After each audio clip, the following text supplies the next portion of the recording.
তো hello everyone, তোমাদের কাছে আজকে একটা নতুন রেসিপি শেয়ার করতে এলাম। সেটা কি, প্রথমবার আমি বাড়িতে বানাচ্ছি হচ্ছে মোগলাই। তো তার জন্য তরকারি দরকার। নেক্সট পার্টে দেখাবো মোগলাইয়ের রেসিপিটা। এখন দেখে না একদম শুকনো শুকনো যে আলুর তরকারিটা আপনার খেয়ে থাকে সেটা কিভাবে। তো ফার্স্টে নুন হলুদ দিয়ে আমি আলুটাকে ভেজে রেখে দিয়েছিলাম, তোমরা একবারও বসাতে পারো। তো আমি একদম জিরে ফোড়ন দিয়ে দিলাম, আর তার সাথে পেঁয়াজ কুচি, তারপর তোমার এটা টমেটো কুচি, তোমরা এটাকে বেটেও নিতে পারো। আমি বলবো কুচিয়ে দেওয়াটা বেশি বেটার হবে। তারপর আদা, রসুন, কাঁচা লঙ্কাটা একটু হালকা করে বেটে নিয়েছিলাম। আদা রসুন তো অবশ্যই বাটতেই হবে। ভালো করে বেটে নিয়ে যতক্ষণ না তেল ছাড়ছে ভালো করে কষবো।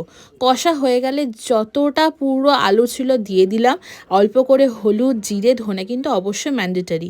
আমি বলবো ভাজা মশলা দিলে বেশি ভালো হয়, কারণ খুব টেস্টি খেতে লাগে। তারপরে কিন্তু একটু গরম মশলা দিয়ে কিন্তু আমি এটাকে সার্ভ করবো একদম শুকনো শুকনো করে। কোনো জল কিন্তু আমি এখানে একদম রাখবো না।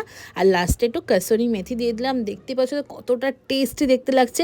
তোমরা এই তরকারিটা কিন্তু লুচি পরোটার সাথেও সার্ভ করতে পারো। আমি কিন্তু এটা স্পেশালি আজকে মোগলাইয়ের জন্য বানিয়েছি। তো নেক্সট পার্টে দেখাচ্ছি মোগলাইয়ের রেসিপি।